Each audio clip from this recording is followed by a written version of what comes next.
Hello guys, ഇന്ന് നമുക്ക് സിമ്പിളായിട്ടൊരു മന്തി ഉണ്ടാക്കാം. 1 മണിക്കൂർ മന്തി റൈസ് വെള്ളത്തിലിട്ട് കുതിർത്താൻ വെക്കണം. ചിക്കൻ മാഗ്നേറ്റ് ചെയ്യാൻ വേണ്ടിയിട്ട് മാഗി ക്യൂബ്, ക്യാപ്സിക്കം, മല്ലിച്ചപ്പ്, പുതിന, കുരുമുളക് പൊടി, സൺഫ്ലവർ ഓയിൽ, ചെറിയ ജീരകം പൊടിച്ചതും, ഭംഗിക്ക് വേണയിൽ റെഡ് കളറും ഓപ്ഷണലാണ്. കുറഞ്ഞത് അരമണിക്കൂറിൽ റെസ്റ്റ് ചെയ്യാൻ വെക്കണം. 1 മണിക്കൂർ ഞങ്ങൾ റെസ്റ്റ് ചെയ്യാൻ വെച്ചിട്ടുണ്ട്.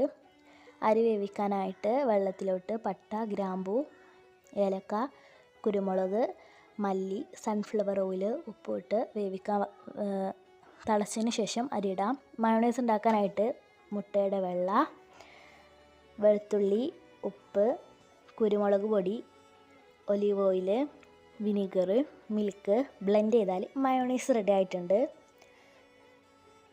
ലെയറായിട്ടാണ് ദമ്മിടേണ്ടത്. ഫസ്റ്റ് ലെയർ ഇട്ടു, എന്നിട്ട് ചെറിയ ജീരകം പൊടിച്ചത് കുറച്ചിട്ടതിന് ശേഷം ഓപ്ഷണലാണ് കളർ ഒഴിക്കാം. എന്നിട്ട് ചിക്കൻ ഇടണം, പിന്നെ റൈസ് ഇടണം. ചെറിയ ജീരകം പൊടിച്ചതും ചിക്കൻ ഇട്ട് കളറും ആഡ് ചെയ്ത് ഫ്ലേവറിന് വേണ്ടിയിട്ട് കുറച്ച് ഗ്രീൻ ചില്ലി അവിടെ ഇവിടെ കുത്തിച്ചാൽ 1/2 മണിക്കൂറും കൂടി കാത്തിരുന്നാൽ മന്തി റെഡിയായി. ഇനി വേറൊരു വീഡിയോ കാണാം.